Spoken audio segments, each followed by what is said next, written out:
ఎట్లుంటదో అని రందిపడ్డ రైతులకు ఆనలు జరంత ఆల్చమైన నీళ్ల తిప్పలు తప్పినాయి. నాట్లేసుడు జోరు పెరిగింది. మునుపు కంటే ఈ కిత్తకు ఎక్కువనే వేసిండ్రట వరి. అంత మంచిగానే ఉన్నదనుకున్న యాళ్ళ యూరియా కష్టాలు మోపైనాయి. సెంటరోళ్ళ తాన కొట్లాడి వచ్చిన కాడికి రైతులకు చదురుతున్నారు.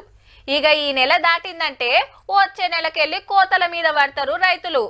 మరటు కొనేతానికి సర్కార్ సుత రెడీగా ఉండాలి కదా. గా పని ఎట్లా నడుస్తుందో అరుచుకుందాం పాన్రి. దసరా ఎల్లుడే ఆల్చం. కొనుగోలు సెంటర్లు పెడతనే ఉంటారట, అచ్చినట్టు కొంటనే ఉంటారట 4 నెలలు. తెలంగాణ అంతటా 8,332 సెంటర్లు పెడుతున్నాం. బార్దాన్ బాధలు, లారీల తిప్పలు, హమాలీల తక్లీఫ్ లేకుండా చూస్తామన్నాడు సివిల్ సప్లై శాఖ పెద్ద ఆఫీసర్ చౌహాన్ సారు. 66 లక్షల ఎకరాల వరేసిండ్రు కదా. ఏ గ్రేడ్ వడ్లకు 2,389 కట్టిస్తారట. నిరుడు లెక్కనే సన్నాలకు బోనస్ వస్తది. జరంత ముందుగా పంటేసినోళ్ళు కోతలు కోసి వడ్లు మంచిగా ఆరబెట్టుకొని సెంటర్ కు తీసుకురావాలన్నట. వడ్లు పట్టే మిషన్లు పెడతారట సెంటర్ల కాడనే. అప్పటి లెక్క ఎక్కువ తక్కువ జోకుడు ఉండదటుల్లో.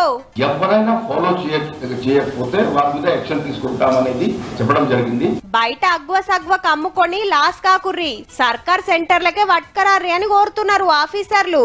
మరిట్లా చెప్పినట్టే పక్క పడులైతట్టు కూడా చూడుర్రి సార్లు. రైతులకు తిప్పలు కాకుండా